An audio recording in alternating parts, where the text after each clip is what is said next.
Condition probability बहुत important topic है। Let's start. Conditional probability पे हमने एक एग्जांपल लिया है, ठीक है। तो आप इसका नेम देख रहे हैं, conditional probability. Conditional probability name से ही हमें पता लग रहा है कि यहाँ पे हमें क्या दे रखी होगी, कंडीशन दे रखी होगी। ओके, देखो what is the probability of rolling a 4, ठीक है। हमें प्रोबेबिलिटी फाइंड करनी है रोलिंग अ 4, ठीक है। जब हम एक डाई को थ्रो कर रहे हैं तो उस पे हमें क्या मिल रहा है, 4 मिल रहा है। गिवन दैट, देखो हमने बताया था कंडीशनल प्रोबेबिलिटी मतलब कंडीशन दे रखी है, क्या दे रखी है, given that the roll was an even number. हमें क्या दे रखा है कि रोल जो है वो इवन नंबर हमें दे रखा है, ठीक है। जैसे कि गाइस देखो, अगर हमें कोई कंडीशनल प्रोबेबिलिटी नहीं दे रखी होती तो हमसे बोला जा रहा होता कि हमें प्रोबेबिलिटी फाइंड करनी है कि डाई पर हमें 4 शो हो रहा है, ठीक है, 4 हमें मिल रहा है। तो बहुत ही इजीली कैसे हम फाइंड करते हैं probability of having 4 on the die, ठीक है, appearing 4 ऑन द डाई। तो कैसे करते हैं, जो हमारे पास देखो सबसे पहले हम सैंपल स्पेस फाइंड करते हैं। सैंपल स्पेस यानी टोटल आउटकम। टोटल आउटकम जो हम किसी डाई को थ्रो करेंगे, रोल करेंगे, तो हमारे पास कितने आउटकम मिलेंगे, 1 2 3 4 5 6, ये हमारे पास 6 आउटकम, 6 रिजल्ट हमें मिलेंगे जब हम किसी डाई को थ्रो करेंगे या रोल करेंगे, तो ये 6 आउटकम हमें मिलेंगे। अब देखो अगर हमें कंडीशन नहीं दी जाती तो डायरेक्ट हम क्या करते कि हमें probability of having 4 on the die हमें फाइंड करना है।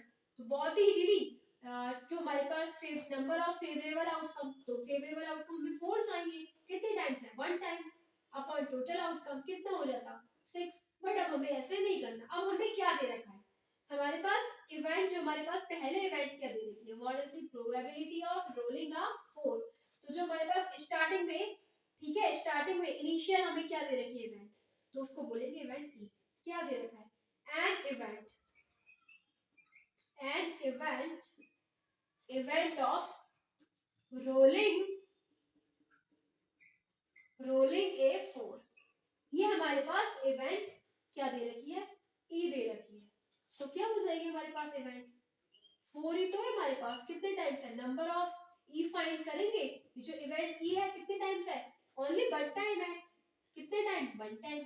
अगर हम इसकी प्रोबेबिलिटी फाइंड करेंगे तो क्या आ जाएगा, ये हो जाएगा 1/6, ठीक है। प्रोबेबिलिटी का मतलब क्या, number of favourable outcome upon total outcome. तो फेवरेबल आउटकम यानी हमें 4 चाहिए, तो 4 कितने टाइम्स आएगा, ओनली 1 टाइम, ठीक है, 1 टाइम अपॉन टोटल आउटकम 6 हो गया। तो 1/6 ही तो बहुत ही इजीली फाइंड हो गया। अब हमारे पास जो एफ इवेंट है वो क्या है, इवेंट एफ है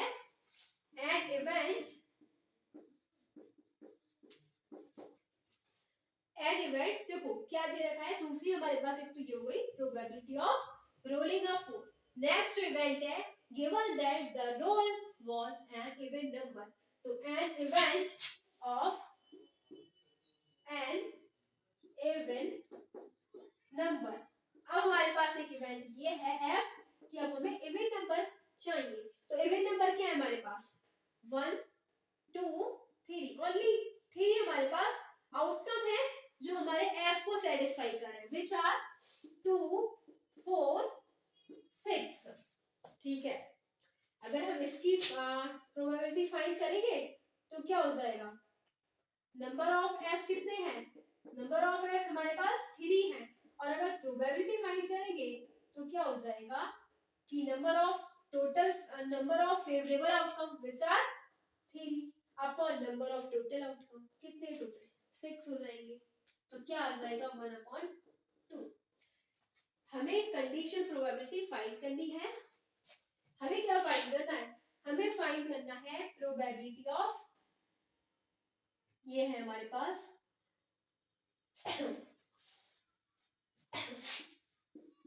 ये हमें फाइंड करना है, ठीक है, ये हमें फाइंड करना है।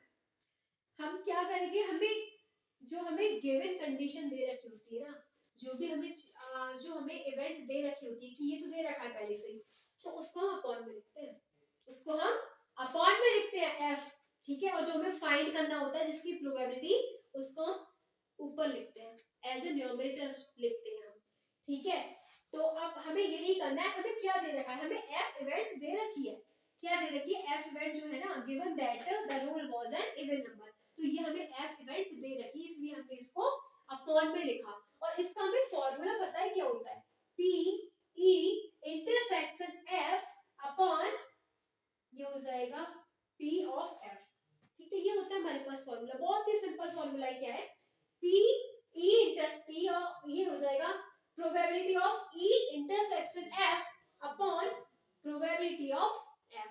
ठीक है, तो ये आएगा हमारे पास, जो भी हमें इवेंट दे रखी होती है गिवन दैट, उसको हम अपॉन में लिखेंगे। ठीक है, तो बस ऐसे हम इस फॉर्मूले की हेल्प से फाइंड करेंगे। समझ गए आप कंडीशनल प्रोबेबिलिटी क्या होती है।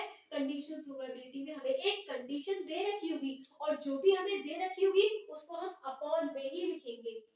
ठीक है, तो हमें क्या चाहिए, हमें सबसे पहले तो ई और एफ इवेंट दोनों का इंटरसेक्शन चाहिए, दोनों का कॉमन चाहिए। तो दोनों का कॉमन क्या है, ई इंटरसेक्शन एफ। जो दोनों इवेंट में कॉमन है, तो कॉमन क्या है, ई क्या है हमारे पास 4, और एफ क्या है हमारे पास 2 4 6। तो कॉमन क्या हो गया हमारे पास, 4 कॉमन है ना दोनों में, 4 क्या है कॉमन, लिख दो 4। यानी number of E intersection F क्या है 1। इसकी प्रोबेबिलिटी क्या हो जाएगी, ई इंटरसेक्शन एफ, प्रोबेबिलिटी यानी नंबर कितने हमारे पास आउटकम है 1 अपॉन टोटल कितने हैं 6। ठीक है, तो हम बहुत ही इजीली यहाँ पे क्या लिख देंगे 1/6 अपॉन, और प्रोबेबिलिटी ऑफ एफ हमने फाइंड की थी। ठीक है, तो क्या फाइंड की थी हमने, प्रोबेबिलिटी ऑफ एफ 1/2। क्या है 1/2, 2 ऊपर चला जाएगा 2/6 1/3। तो यही आ जाएगी हमारे पास, बहुत ही सिंपल फॉर्मूले से हम फाइंड कर लेंगे। ठीक है, यानी हमें इसकी तो कोई नीड ही नहीं थी प्रोबेबिलिटी ऑफ ई फाइंड करने की, हमने आपको बस बताया था। ठीक है, एक बात और, अब देखो हमें यानी कि जब कंडीशन प्रोबेबिलिटी फाइंड करेंगे तो उसमें हमें क्या क्या, अगर हम डायरेक्ट फाइंड करेंगे विदाउट एनी फॉर्मूला तो हम कैसे फाइंड करेंगे। अगर आपको कोई मल्टीपल चॉइस क्वेश्चन में रिप्लाई करना है, आंसर देना है, तो कैसे करेंगे आप फाइंड। तो आपको देखो, जो भी हमारे पास इवेंट ई इवेंट एफ दोनों का इंटरसेक्शन ले लो, दोनों का कॉमन ले लो। ठीक है, और अपॉन में जो भी हमारे पास गिवन दे रखा है ना, क्या कितने आउटकम है गिवन, जो भी हमारे पास जो इवेंट गिवन दे रखे, इवेंट हो चुकी है। ठीक है, which has already occurred happened। ठीक है, उसको अपॉन में लिख दो, यानी कि नंबर ऑफ कॉमन इवेंट्स। ठीक है, जो दोनों की कॉमन है उसको डिवाइड कर दो जो इवेंट हो चुकी है पहले से ही, यानी जो हमें दे रखी है। ठीक है, जो दे रखी है हमें उसको डिवाइड कर दो। अब हमने बोला कि दोनों इवेंट में कॉमन कितना है, तो कॉमन क्या है हमारे पास, कॉमन तो केवल 4 आया ना, कितने आया केवल 1 एक ही तो है 4 कॉमन, दोनों में कॉमन 1 ही है, तो 1 लिख दो।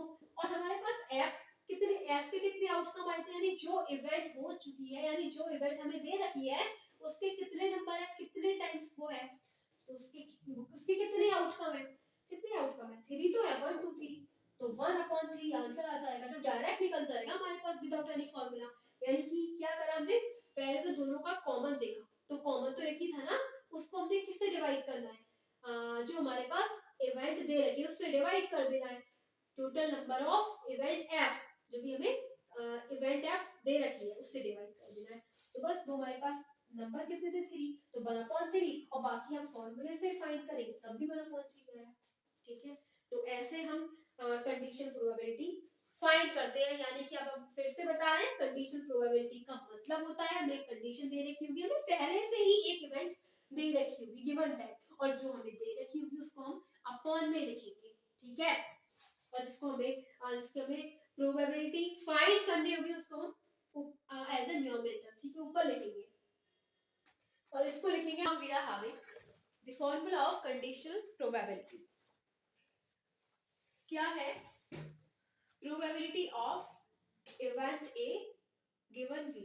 यहाँ पे क्या दे रखा होता है, कंडीशन प्रोबेबिलिटी की कंडीशन होती है कि इवेंट, हमें एक इवेंट पहले से ही हो चुकी होती है। ठीक है, जैसे कि यहाँ पे हमें दे रखा है कि probability of A given B हमें दे रखी है, in which event B has already occur, जहाँ पे B already occur has B event B has already occur, ठीक है।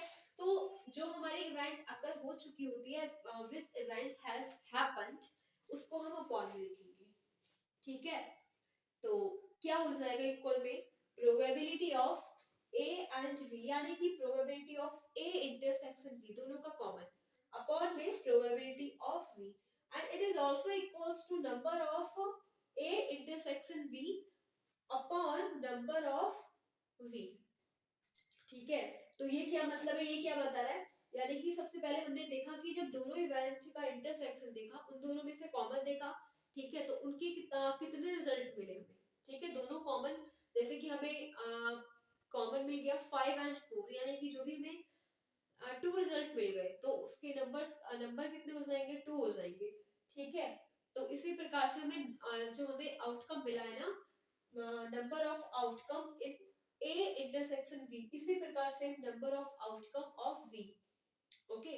तो यही बताना है हमें, ये बताया एज कंडीशनल प्रोबेबिलिटी की कंडीशन होती है कि यहाँ पे एक event has already, one event has already occurred, ठीक है। जब आप देख रहे हैं ऐसी कंडीशन दे रखी है, गिवन दैट, यहाँ पे दे रखा होगा गिवन दैट, कि जो एक इंसिडेंट है, एक इवेंट है, हैज ऑलरेडी अकर्ड, तो वहां पे आपको कंडीशनल प्रोबेबिलिटी का फॉर्मूला यूज करना है, ठीक है। आपको दे रखा होगा इस टाइप से, गिवन दैट, कि ये जो इवेंट है ये हैज लाइक दिस, ठीक है, हैज ऑलरेडी अकर्ड, और जो अकर हो चुकी है उसको हम लिखेंगे अपॉन में, ठीक है, ये अपॉन में प्रोबेबिलिटी ऑफ वी। तो बस यही है हमारा फॉर्मूला।